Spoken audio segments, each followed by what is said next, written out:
We got like a lot to go over today. And it may be that this lesson has to be split over 2 lessons because of how bad I made this piano behind me. The reality is, when you're starting out, a lot of times you're at a lower price point than the rest of the competition.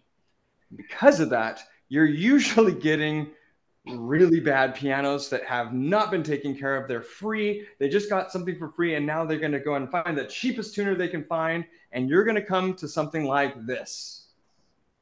I know that sound. You know that sound. That's familiar. It's so exciting to get the call. You know, Barlow's, no, Denver's piano tuning. Hey, I want you to come out. I found you online. Great.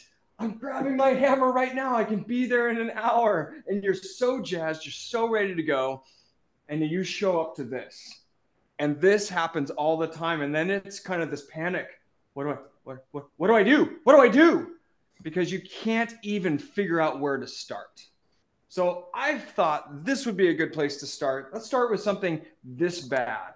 We have shown up to a wall that is the blackest of black that the customer says, paint this thing white.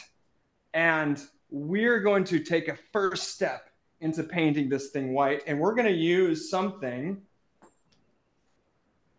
What? A tuning fork? David Hayes actually knows how to use a tuning fork? I do. Kind of, no. There's multiple ways. Can you guys hear it? You hear that? Sweet. A4. I think I got an A442, which is going to be fine for this. But if we were to go to this piano right now and be like, okay, I think I can get started. I'm excited. Okay, let's do this. And I go and I'm like, okay, I know I need to mute off one of the three, 2 of the 3 strings. I got my A440. Oh my gosh. Let's try to see where we're at, Mrs. Smith.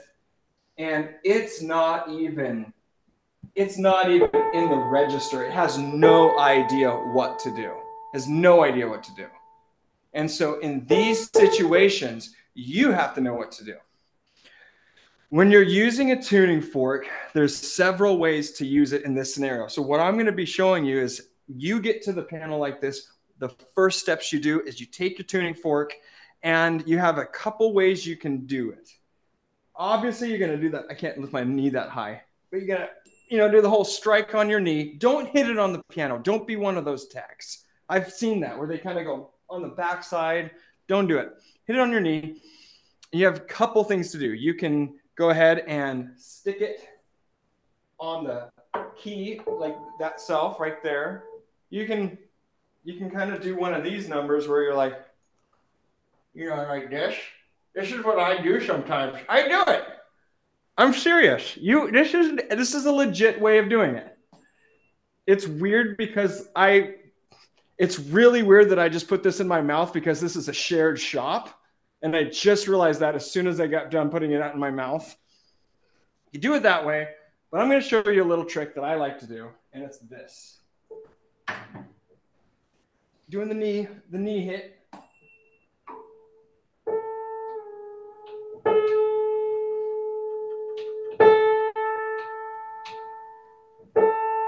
Boom.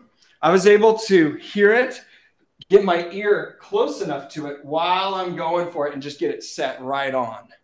Can anybody guess what I'm going to do from here? I've just set my A440. Let's go ahead and actually, before we go far, I'm going to go ahead and do the next notes in there. By the way, I've been using this little itty bitty guy. It's like a 1/4 inch and it's long. And I have to say, I'm digging this right now. I am totally digging this right now. I'm used to the wider ones, but this is working great. So I'm going to just tune all 3 notes in this unison.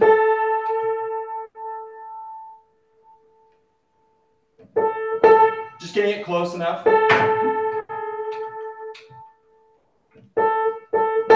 Good enough. Okay. What am I going to do next? What are you guys guessing that I'm going to do next? I've come to a piano that is ridiculously out of tune, but I've tuned 1 note. And I know that this ETD is not going to do anything. So what are the things I'm probably going to do next?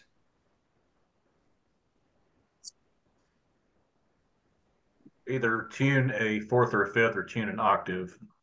Intervals. Andy, you're right. I'm going to do the easiest thing, and I'm going to go ahead and start tuning my octaves.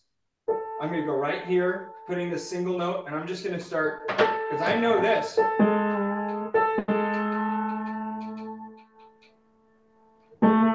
Great.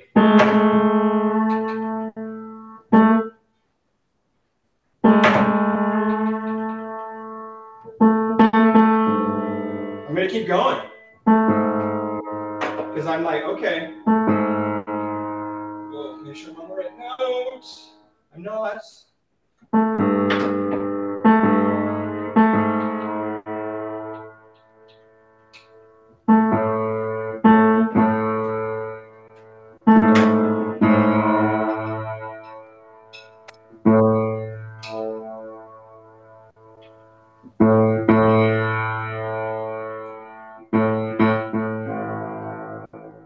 Usually about here, at least for this lesson, I'm going to show you the next thing.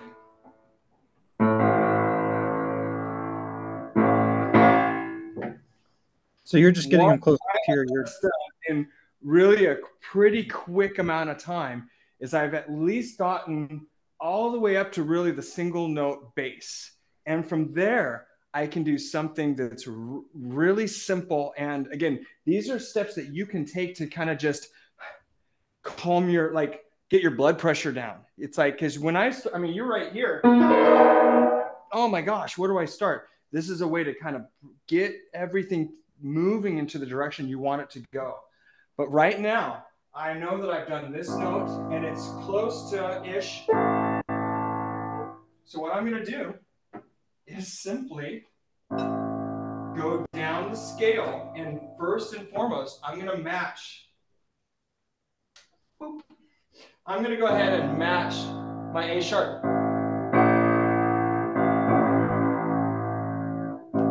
Okay, I'm going to do that first, right? So I know that we're within a half step. And from there, I can go ahead and just go to my pre-recorded. Like, I'm probably going to use this, and I'm just going to go back to this. I'm going to go my chameleon. We're using the cyber here. Actually, I'm going to go back here. I like to, when it's this far out, a couple things. I know this is an upright piano, so I'm probably just going to go with a recorded, upright piano, like a Yamaha U1 or a Kawai. I'm not going to measure anything on this right now. I'm just not. It's just so out. I'm so ridiculous. I need to at least get something. So I'm going to go with a, see that? See the listings of what you can do? So I'm going to go with Kawai Studio. I'm going to call that good. I'm just going to calculate it. I'm going to go ahead and just get it going. I'm going to use the Smart Tune feature because honestly, that Smart Tune feature is dynamite. I don't know how they did what they did. Dean, chef's kiss, hats off to you, because that thing is able to get me really fairly close. So I'm going to go and take it down here to that A1, which is, again, I started down over here and I got my A4. I've done my octaves up to A1, and I'm going to see how close it is. Okay, you can see how much, oh, no, you can't. Let's do this little trick. But you can see how just much this has dropped. And again, I had it at A442, right? So what I'm going to do right now,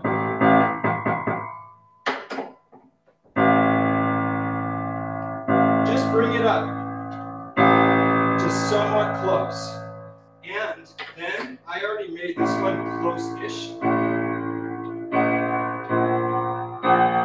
If you're not sure where to go from this, can you all hear me okay? Yeah, well enough. So it's like, okay, I'm going through, now I'm in the bichords. Listen to this. Where do I even start? Can anybody tell me where I'm going to start with this one? Left string. I'm going to note 4.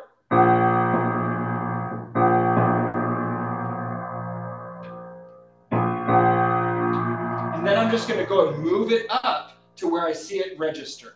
Does that make sense? So here I go. Oh, before, here's my initial.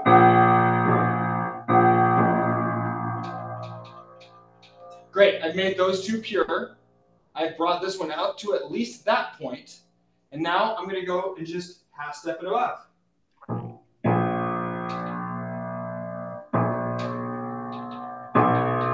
And sure enough, there it is. So,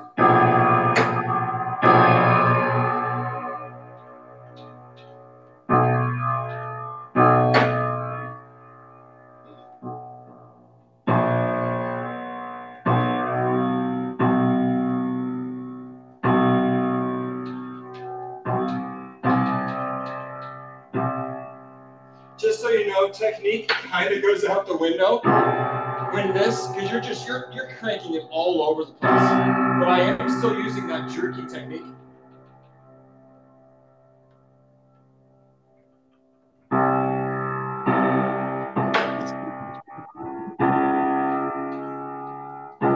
This is all I'm getting at.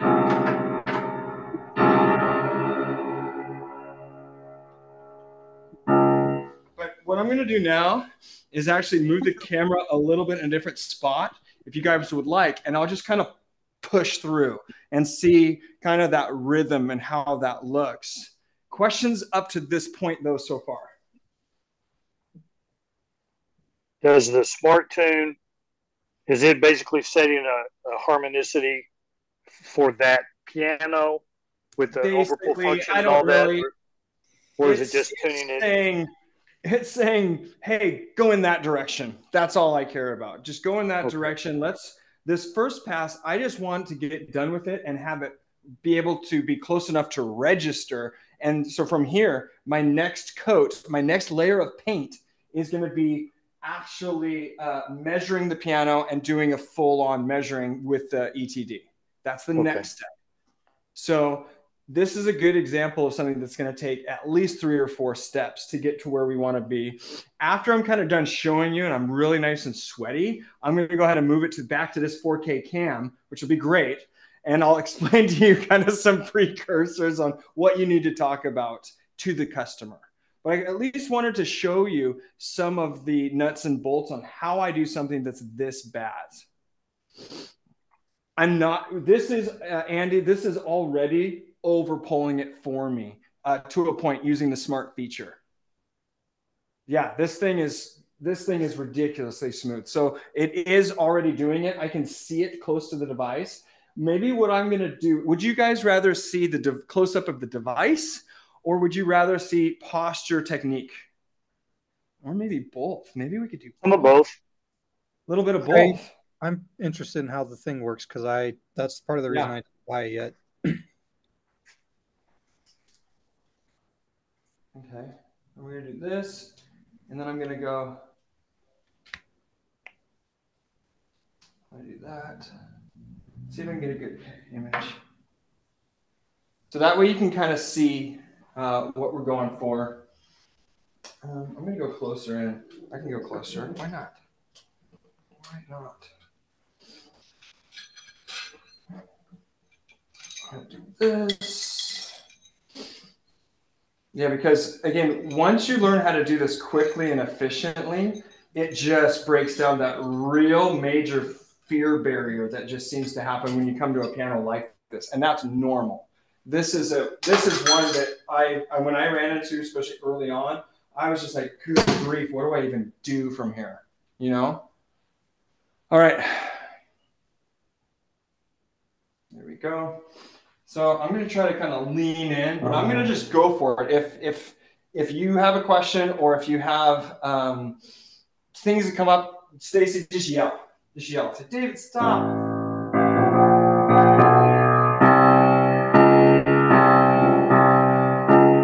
Oh, there we are.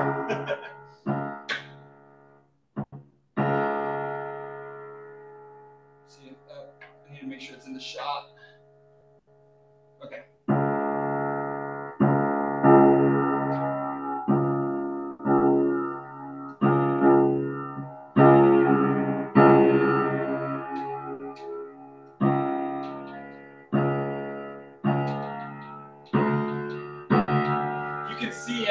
is over pulling it right there. Can you see that? It's saying go past, go more.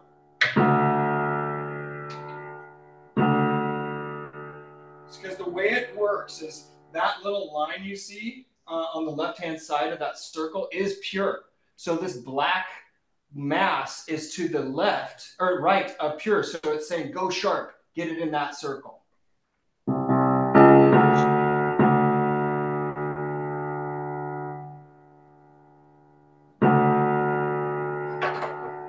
And I don't mind being sharp right now.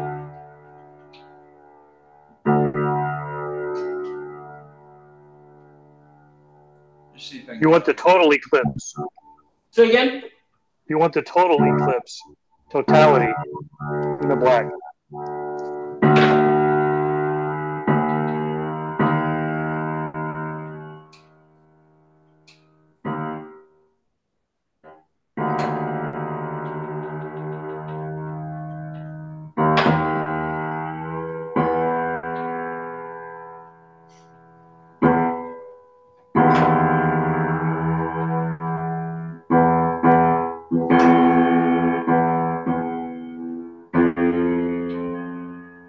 Listening to the note before.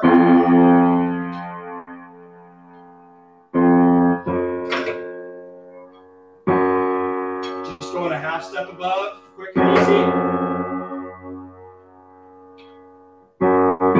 Getting it in the ballpark.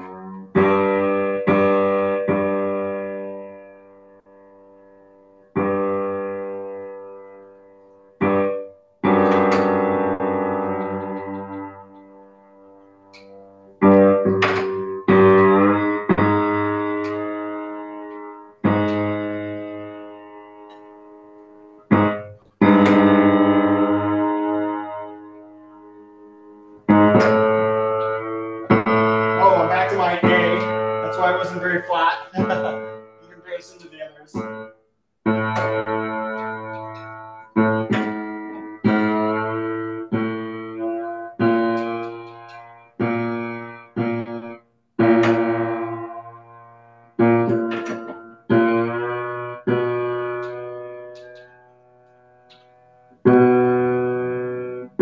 Let's do this now. Get you a little closer.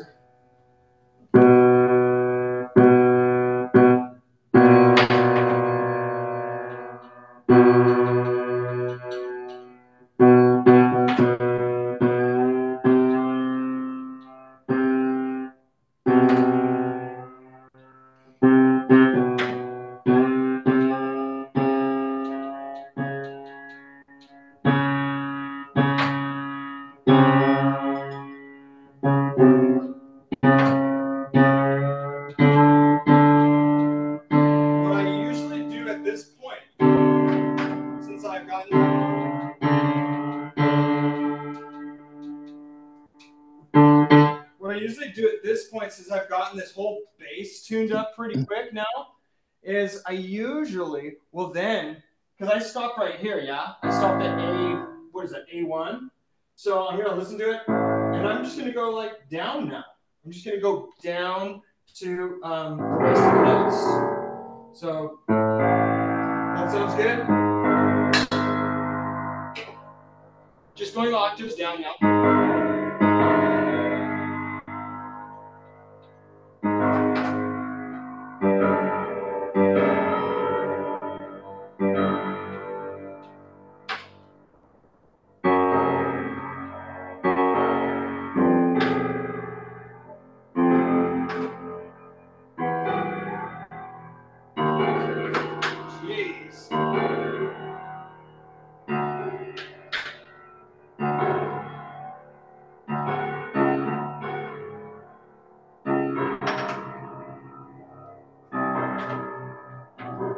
So that's kind of how I would finish that up.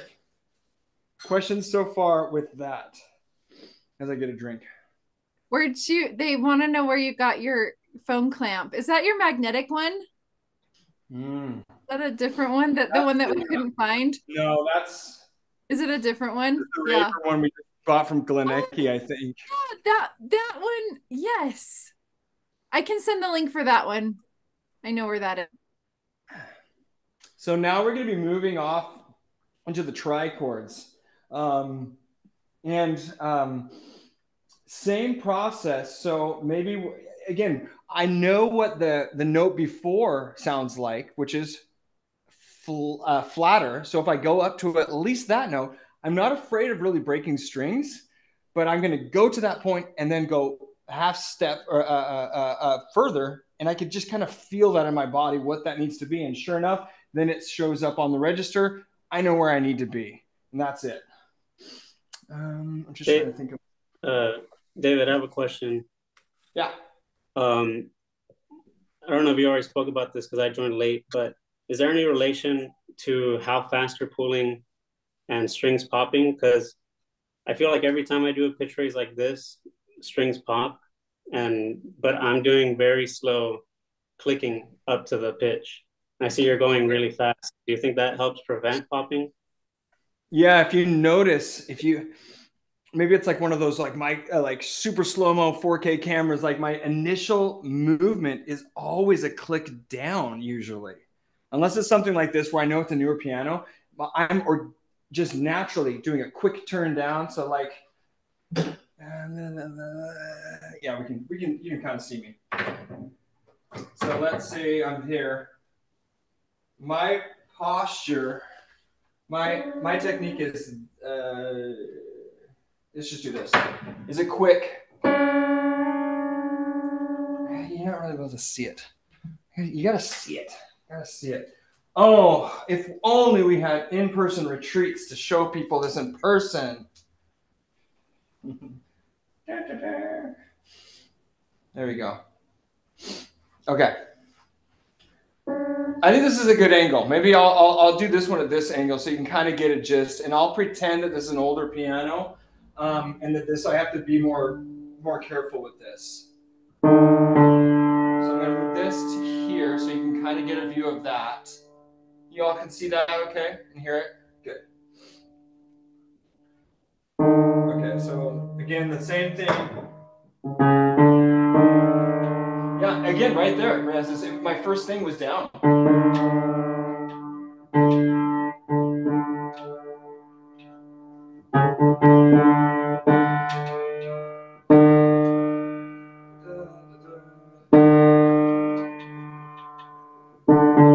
But you can see how, even right here, I'm having a hard time finding it. There you go.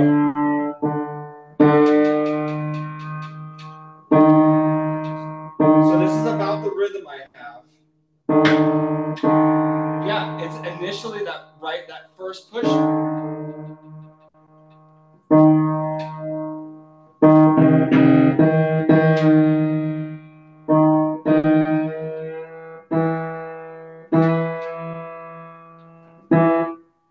It's so funny that, yeah.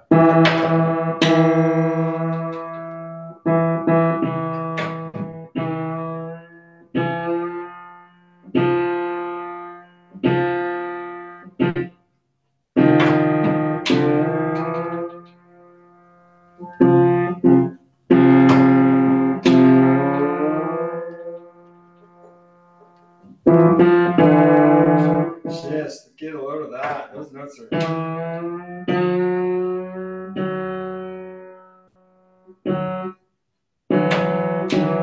Yeah, I'm always doing that. That's crazy.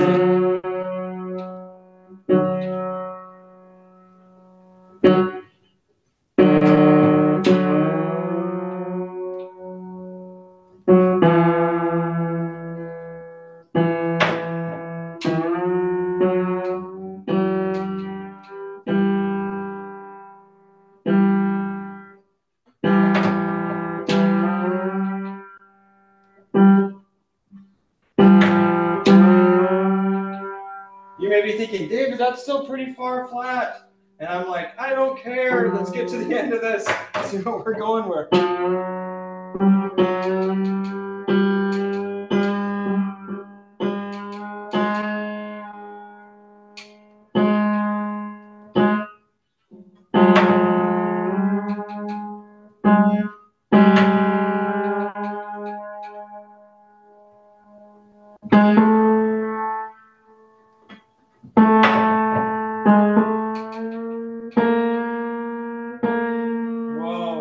is another thing to be careful though, and I just did it. Luckily, this is a newer piano. You see what I did?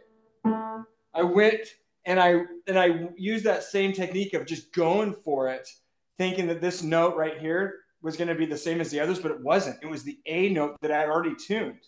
And if you're at a historic piano, an antique piano with old strings, you've already tuned that one note, and you go in for that popping up, you could break strings like that.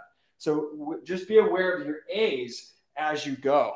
Was there another question, Stacy? Yeah. Can you show where you're putting the wedge placements, like what your pattern is for? Totally. Let's see. We're going to go down. And David, you would consider this just, hey, this is a rough tuning to get to the ballpark so you can start doing fine tuning passes. Depending on, this is a good stopping point to kind of go over some of the etiquette and what kind of that process is. Depending on, I mean, I know that this is a new piano. I'm not too worried about strings breaking, so I'm going to be a little bit more aggressive with it. I may go ahead and try to do this as a pre-tuning, but as soon as I went and played this piano, whoa, Mrs. Smith, can we talk? This piano has probably not been tuned in 30, 50 years. This is at least a half step flat. This is, or maybe it came from somewhere else. Actually, yeah, it did. It came from the East Coast, and then we haven't had it tuned. I just inherited it. That's awesome. Good job for you. We need to come back several times and do this. My goal today is to not break any strings if possible and get it closer to what it needs to be. I always use this analogy of having a black wall that we need to paint white. That lands with your customer. They're like, okay, that makes sense. You can't just kind of quickly do that. In fact, you know, and call it good, nor can you do it multiple times in one go and make it look good. It just needs this time. And so I will explain to the customer, Mrs. Smith, that you have, you know, imagine how, you know, this is very far out of tune. Imagine I came to you and you wanted a black wall painted white. It would take me several coats to get it to look right. Does that make sense? Yeah, that makes a lot of sense. So today, my goal is to get it closer to pitch without breaking strings if possible. If strings do start to break, we can go over that. But today, we're just going to try to move it over. You may feel like, wow, it really doesn't sound that much different. But that's just like, again, when we're painting the wall, it may not look as good as it was before, but we're working our way to that point. When you explain it like that this is going to be a process and doing it right away, like Robert did in that a couple weeks ago, that's the way to do it. Explain it to the customer in real terms. It's nothing, there's nothing wrong. We just need to do this in layers. So Ramses, to your question, I had enough time in my schedule. If I had nothing to do and I want to do something special for them, yes, I would probably do this. And then it usually, I mean, I would probably already be done with it if I wasn't showing everybody. So it's something you can do pretty quickly. And then I would go ahead and measure it and do an initial pass. That's typically what I would be doing. And for, let's say, a piano that's more on the antique side that you have to go multiple times, do you charge extra for that? Because right now I'm in that situation where I've gone twice already and I'm so scared of popping strings. I'm hoping this third time is the last time, but I'm traveling. I don't know if I should charge like an hour extra. Absolutely. It's not your fault that piano is that far out of tune. And you need to start charging. You may lose this customer, but use it as a learning experience and how to explain to customers, you know, this is just the nature of it. Sometimes I use the example of a rubber band, and this is a very helpful one. If you ever had a rubber band and, you know, if you look really closely and you pull it to the extremes, you can almost start to see it fray, and then eventually it breaks because there's no more elasticity in those strings. Mrs. Smith, your piano, I think, has enough elasticity in those strings to get to where it needs to be, but we're not going to know until we get started. That's a really easy way for people to kind of understand what you're doing. And most of the time, it's people don't want to feel like you're trying to pull one over on them. That's the big one. They don't want to get trapped. There's this, you know, our core need is to feel safe. So here, usually it's a woman with kids inviting a middle-aged man into their house. I want to feel safe, that not only physically I am safe, but also that I'm not going to get taken advantage of, in the expenses. So being really upfront is critical, and that is how you make a great impression. And are all those over-explain? Are those multiple visits all pulling up to A440, or do you ever do a slow climb like from 432 to 436? I always go to what this sets me at, and it will set me up actually even more than what it should be. Maybe a raise of hands, how many people use the Cyber Tuner? Okay. Yep, I found that it just spits me out with the Smart Tune feature a little bit sharp. And by the time I come back, it's definitely below where it needs to be. And I'll just go with where it wants to put me. Some people will say, well, maybe that's too aggressive. I'm like, yeah, but if the strings are going to be that sensitive, they're going to break. And they may break after I'm done in 6 months from now, and the kid's playing on it and it just starts breaking. I'm gonna go for it. That's kind of my mentality with it. It's a great question. Oh, go on. Go ahead.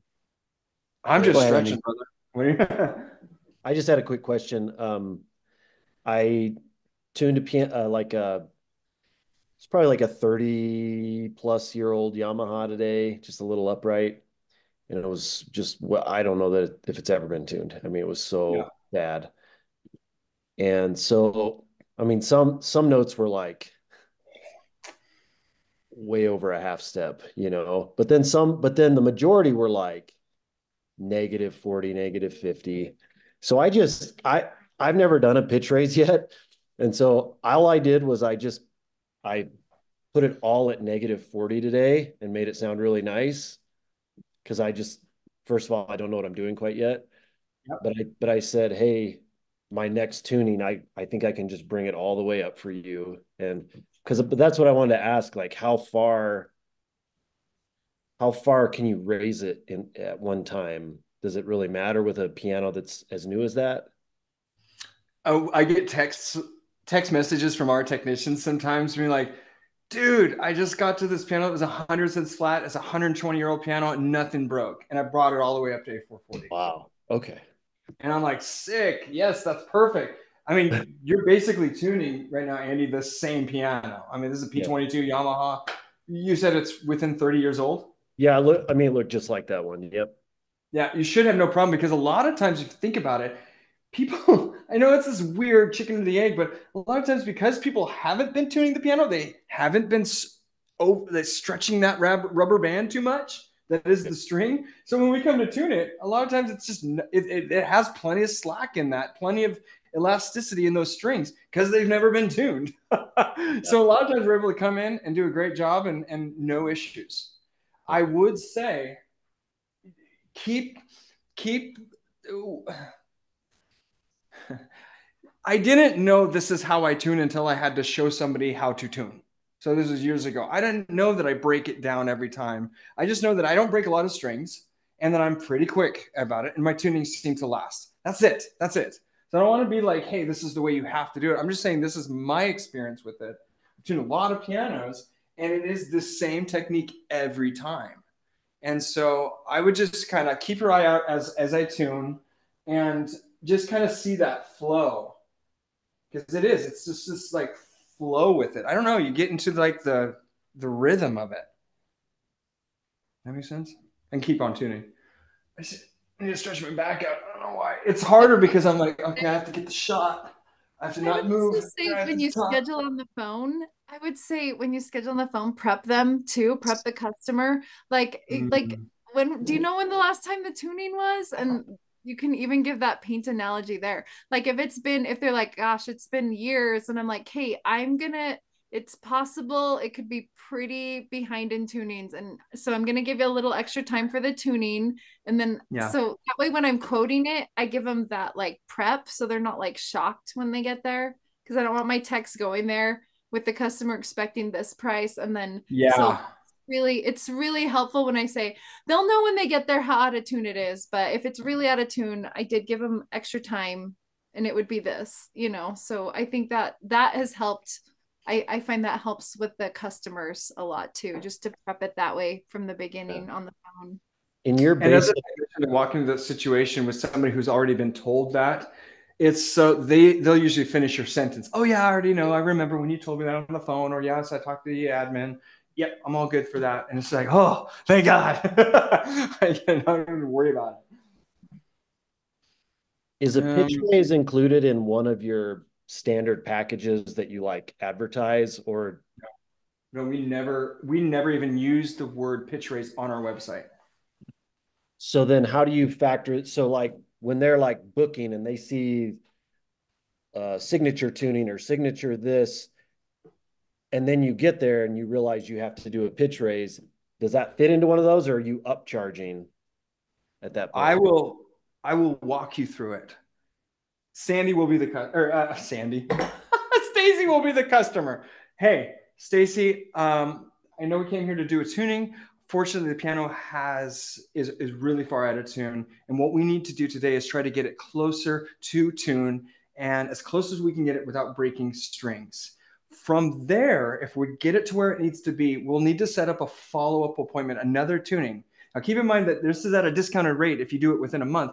But we just have found that if we do too much too soon, we can break more strings and the tuning doesn't hold as long. So today, I'm going to go ahead and work on tuning the piano, get it as close to where we need it to be, and then we'll need to set up a follow-up tuning. How's that sound? That's it. There's no pitch raise mentioned. It's a follow-up tuning.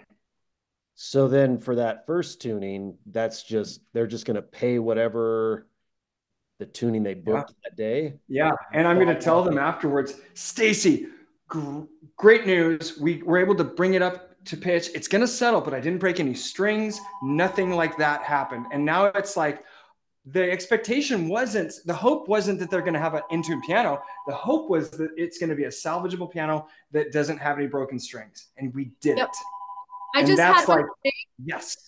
Where my tech Matt emailed me and said, hey, there's a couple parts they need for this piano. So schedule the follow-up tuning. I'll take care of those repairs too, because it actually was a little more in depth. Yep. And then when scheduling online, I wanted to show them this real quick. See this right here, that standard tuning plus? Like, so online scheduling, like how are they going to know what to choose? Usually people are pretty good about choosing this, like tuning plus, 2 years overdue. So maybe having that as an option, like fronting that too, because you're not talking to those people. They're just scheduling all things. So yeah, I've just found over the years that with people that try to do too much too soon, do the pitch raising, it seems like they set improper expectations and break strings. So they break more strings when they do that. The other thing is, hey, ma'am, Stacy, I went ahead and I did the tuning or I did a pitch raise and then I did a tuning. You should be good. And then it's like, okay, I know I just paid an extra $75 for this pitch raise that I guess I understand. But hey, in a month from now, wait a second, it's out of tune again. We say, we're going to do a good job getting you the first tuning, setting up, then we let it settle for 3 to 4 weeks, come back and really knock out a great tuning. And so they have a better product in the end. We've lessened the possibility of breaking strings. And overall, the customer experience is better. Plus, you have 2 interactions with the same customer. You have 2 interactions like this. You have kind of a customer for life. And then how do you talk about pricing for the second visit? What are their expectations on that? So usually it's a new customer that's getting us to a piano that's in this bad a shape, right? So for us, our standard rate is the $250 for the initial first service call. What we're going to do is go ahead and once we come back to do the follow-up, it's actually at a $50 discount. So it's less money for the second one because it's less work, but we do need to have it done within a month. Oh, okay, great. I know I'm talking fast. How are you guys picking it up? Figuring it out? Oh, also, if it's a brand new piano,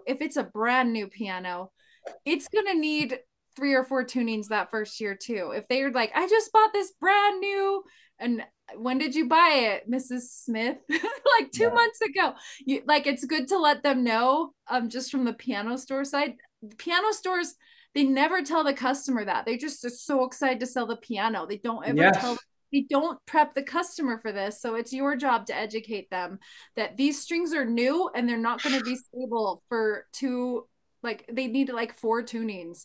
And a lot of times the stores don't do it that many in the stores. They're doing a few, but that's another reason. That's another conversation too. That's a great one. And it's definitely a touchy issue because in their minds, somebody has to be wrong. The salesperson who sold me the piano should have told me that, or you are a liar and you just want more money as a technician, a tuner. It's an interesting situation to be in. It's just like, hey, I'm so glad you got this brand new Yamaha piano. Just so you know, if you go onto Yamaha's website or something along those lines, Yamaha recommends 2 to 3 times for the first couple of years. Here in this climate, we're in wherever, we recommend maybe just doing it twice a year for the next couple of years, and then we can kind of get it on a rhythm. Oh, I didn't know that. I wish the customer or the salesperson would have told me that. I know it's one of those things that sometimes that can get lost, but if you go to your manufacturer's website, you can read about it. Easy. The string setting tool that the guys from Supply 88 told you about. When I was down at the PTG meeting, the guy said he does that on all new pianos, all at least grands, because it's hard to do on uprights. But he'll tune the bass 10 cents sharp, and then like as going up the piano 10, 20, 30, 40, 50 cents sharp in the highest section. And then he'll use the string setter to set them. And he says they last, like they'll stay in tune way longer, and it makes your next fall up way easier because it's not as badly out of tune. Did he mention how long it takes him? I don't remember. I don't think he said it took him too well. I don't know, probably about as long as the tuning itself would, since you're having to go through every single pin. Exactly. Yeah. I think that's a little thing that most people don't. You're going to find in this world of piano technology, which, by the way, I don't love that term. I'll get into that another time. But in this world of piano technology, a lot of times you're talking to technicians that they get so into these, these tools and these ideas. And I usually come along and I'm like, great. How do you communicate this to the customer and charge for your time? Well, I actually do this on pianos in the stores, and I'm just there for a daily rate, or I just do this. I'm a university technician, and I just do this. A lot of times they're not in the trenches. I love the idea of this, Justin. I love that idea. I trust Mark with my life. He's a great tech, and he creates great tools. I don't do that, but I'm not opposed to it. I just don't know how to communicate it well enough to the customer. And maybe it's a new package. Maybe it's like, hey, if you've just bought your first piano, it's a brand new piano, I offer this new piano service. That would be, and in which case I outlined that.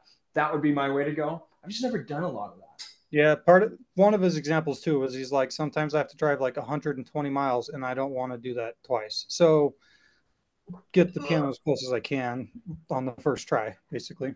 That makes a lot of sense. So 120 miles. Is that? I would say that's the way of the world right now. It's crazy. Such a shortage of technicians. That's a West Texas day drive. I guess I'm not. I'm 2 miles in LA. Yeah, Houston is an hour away from Houston. Yeah, over here, like it's ridiculous. All right, you want me to keep going? I can keep going. And do you want close-up view of machine or more further out of technique? Totally fine either way. Well, can you show us your wedge? Oh yeah, the wedge. That's right. Sorry, squirrel. Wedge placement. That's right.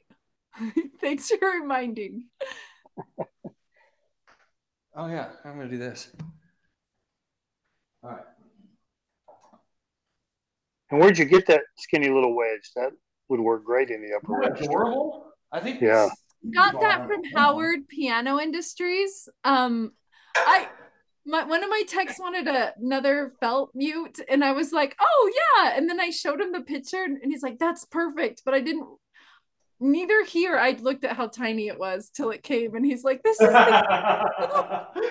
I know. I wouldn't have thought to buy it, to be honest with you. I would have been like, "What? This is ridiculous." And then I try it. I'm like, "Oh, this is nice." Sometimes That's mistakes it. turn into wins, right? Just flip it to a win.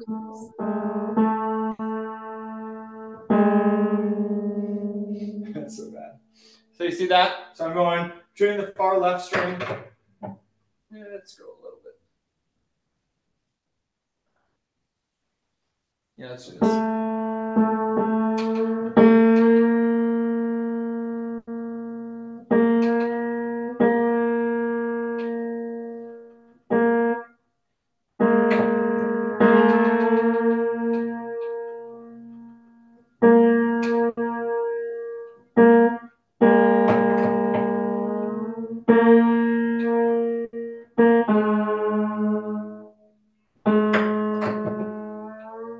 I'm listening, I'm hearing the tone in my ear for just memorizing that from what I just got done tuning. Then I have that in my ear going to this next one, and I just know where to bring it to.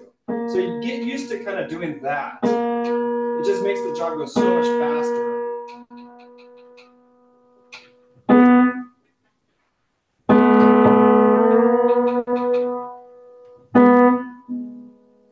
Again, you can, so if you notice that the last one, I went from here to this, that's overkill. You don't need to do that with something like this. You could just go to the next trichord and just go.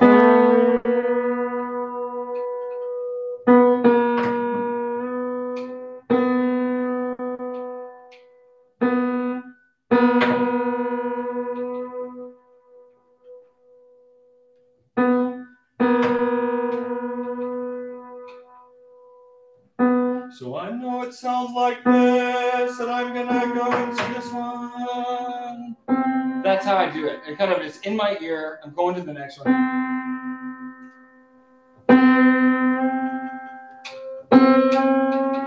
To at least get that starting point.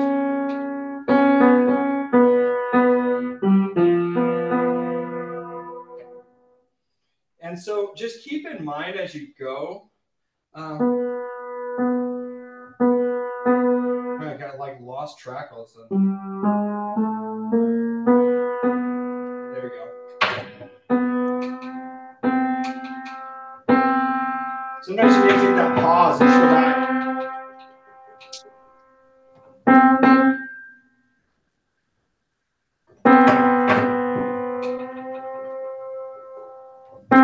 Now, as much as I do like this little tuning wedge, I have to say I probably wouldn't do it in this application because I want to go fast. And this is so kind of dainty that I want to be able to kind of work quicker. So I'll probably use something like this or my felt wedge.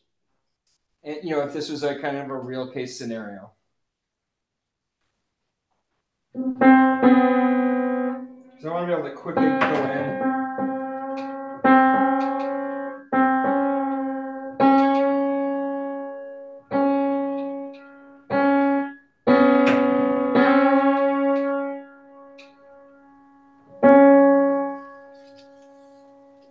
Uh-oh. There we go. Let's see if we got to get a back shot there. Let's tune the rest of it like this.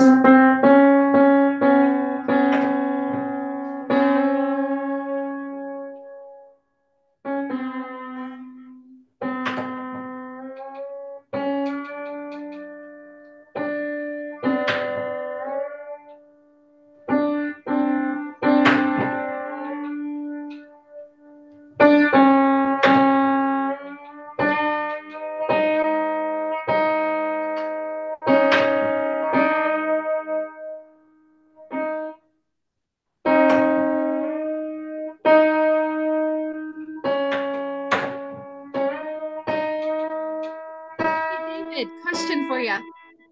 Go ahead.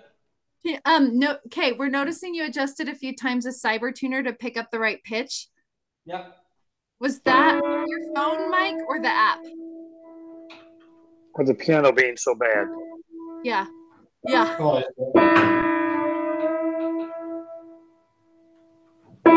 Say it again. Go ahead, Robert. Well, I noticed you had to tap Cyber Tuner a few times. Did it just not pick up the pitch, and you had to tell Cyber Tuner which pitch to listen for? Yeah, sometimes it gets lost sometimes it'll make these weird jumps that I'm like, whoa, why'd you go that octave over there? And sometimes I just have to reset it. It's good to kind of keep it in mind as you go. You're kind of juggling a couple different things. But again, I'm going into I'm tuning the final string of the note. It's in my head. It's mom. So I'm going to match the next one. Bom, bom. Go to that next level up. And then I see it registering. Boom, I lock it in. Then I go ahead and tune to this middle to that note and then follow up. And again, you're going to get so used to this that you'll be able to teach a class with 10 people and have them watch you. And so if you have an ETD, Dave, do you not need a temperament strip? Say again? If you're using an ETD and using this style of tuning, do you not need a temperament strip?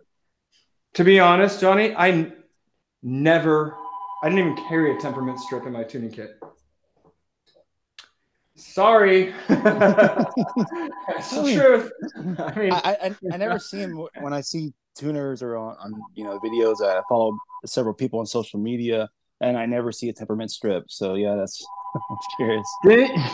Didn't used to be that way. If I would have said that back in the day, people would be like, "What a hack! How can you not use it?" It's changed. This temperament strip is great if you're going to be tuning all orally. I love it when people are tuning orally. I find that's, I don't know, how do I say it? It's very in the essence of piano tuning is to being able to tune it 100% orally. I think everybody should know how to do it. I think everybody should be equipped enough so that if that machine broke down, you're still good to go. You can still do a tuning. You know how to do your checks, but unless you really geek out and love that idea of oral tuning, 99 out of 100 technicians are going to use an ETD. That's just the reality of it. And I'm not, yeah. So whenever someone is doing oral tuning and they're doing a pitch raise, are they also just kind of having like a natural overpull that they've developed over time that they just kind of have a feel for? Yeah, okay. Exactly. They're just going a little bit over. That is such a moving target with something like this.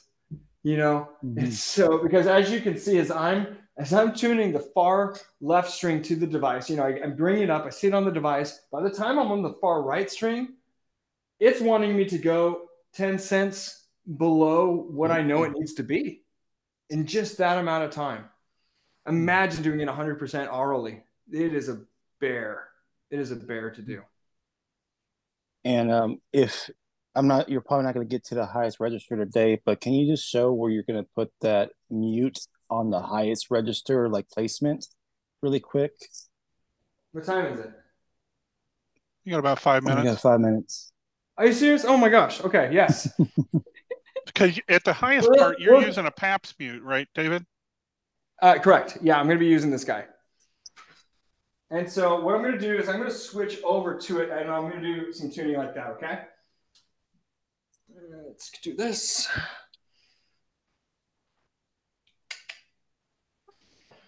I wonder where I stopped. So here we go. We're going to go in through here so I usually will go 1, 2, 3, 4, 5 hammers over-ish, if that makes sense, and then go into it. Again, I'm right underneath the hammer here. If this is the note that I want to mute right here, I'm going to go roughly way over here and put it in on the side. That means that I can go ahead and get it out of the way. So here we go. I can't even remember what note I'm on. There we go.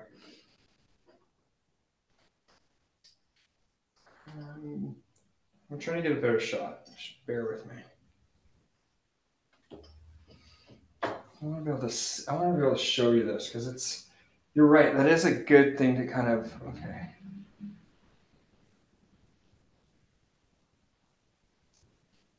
How's that shot? That looks pretty good. So I'm using the same procedure, except for instead of a rubber mute, I'm using this guy.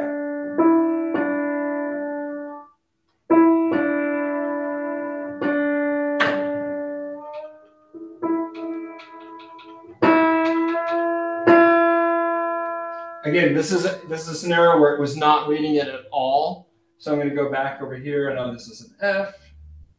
Let's go there.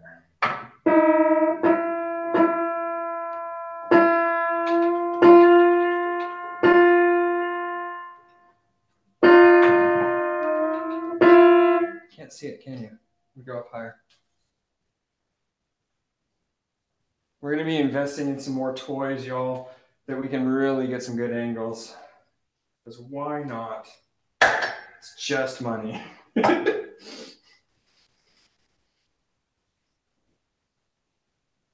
Jeez, I am not getting this. All right, there we go. And this. This. Okay. There we go.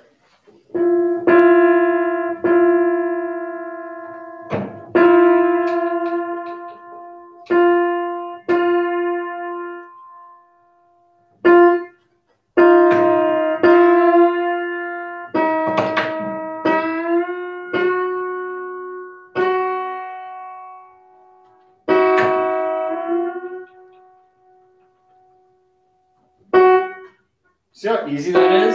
Just moving it like that, it's so nice.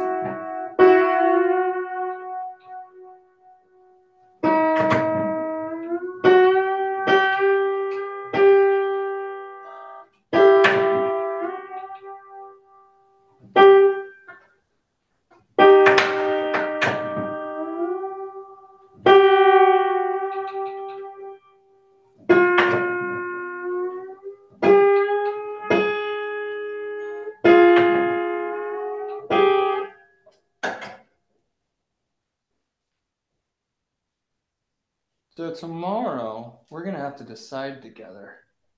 Or not tomorrow, Wednesday. What we want to work on. Whether we want to continue this, now that, and I can kind of touch the rest of it out. Or if we want to go into websites, I am cool either way. Back at that A, keeping in mind that that's not going to be as far out as the others.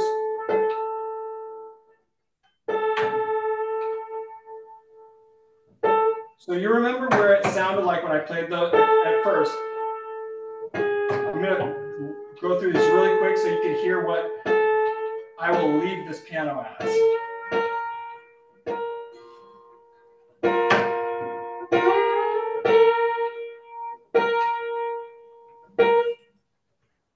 Yeah, I'm always about 5 over. 5 hammers over is where I insert that.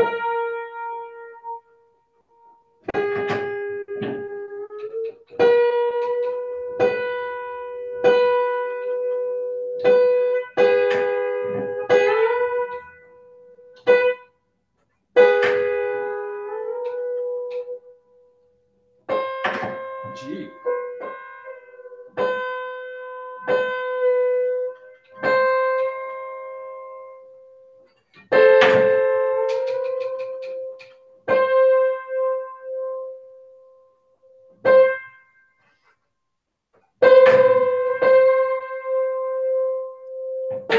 David, have you ever used a gang mute? Huh? Have you ever used a gang mute? Yeah, I tried it once and I was like, That's what I don't know, everyone it says. felt like it overcomplicated it for me.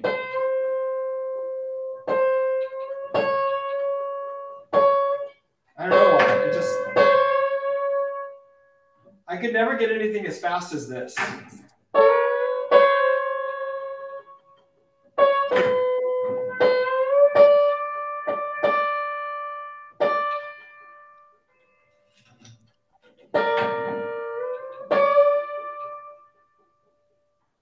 Hey, David, on your PAPS mute, when you get a new one, do you have to sand the edges to narrow it down a little? I've never had to. I've heard of people having to do that. I've just never had it come to me that raw. Yeah, because mine felt like it was super thick when I was trying to mess with it. So I've sanded mine down. I'm going to try it again tomorrow. Yeah, I've never had that. I have had to do that with like felt and rubber ones for sure. Right. Like rubber mutes and stuff.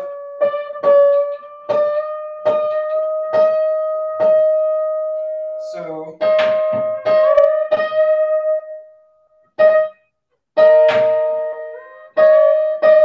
we're at the very last one right now. So what I'll do is instead of muting off, I will let the far right one, ring out because I'm at this, I'm at this bar right here, the plate strut. So I'm going to go in the opposite, tune the far right string first.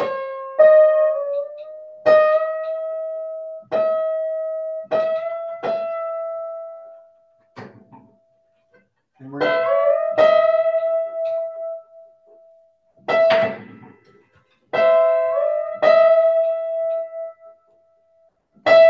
So you all remember how bad that was. It was rough. Keep in mind, usually by the time you're going to this customer's house, they've played it for at least weeks. And they are like, oh, I guess it's kind of not that bad. Or they're like, I can't even, whatever. Usually, once you make it, I don't know how this is going to sound like. I usually would have done a little bit better job, but we'll see.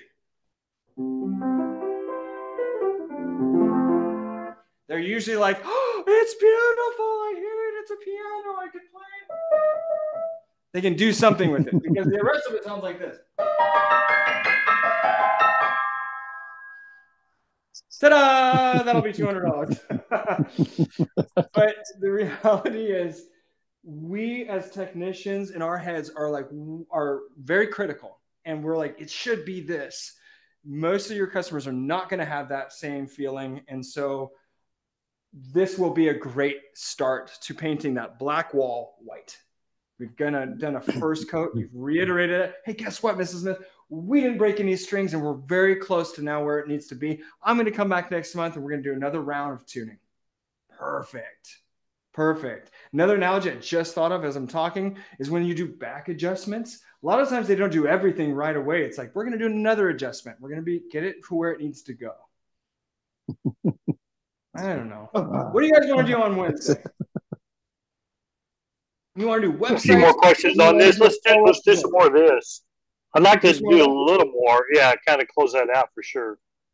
So what I would do if I was going to do this on Wednesday is I would go ahead and tune up the final bit the way I've been doing it off camera, and then we'll get to a piano. This is more like what you're going to see. You're more likely going to see something that's 10 cents off. If I had to guess, that's roughly where we're at. That's going to be what you're going to go to in a customer's house. So I can show you how I measure it, and I will tune that piano. And maybe from there, we can go ahead and talk some more tuning and etiquette with that. Maybe some pricing. Not that I'm going to tell you what to charge, but just like how I would go about that. So maybe we want to keep it in these categories, and you'll understand why a little bit later. But we need to stick to some of these categories, and maybe on Friday we can do more of a coffee hour / web business stuff. How's that sound? Great. Yes, I guess that's fine. I'm here for you. Whatever Yay! Yay, Michael! Gotta pump David up here. Yeah, let's do it. Give me jazz. That's what I need. Thank you so much. We'll see you on Wednesday. We'll do some more pitch raises. See you there. Awesome. Thank you, David. Thank you. Bye.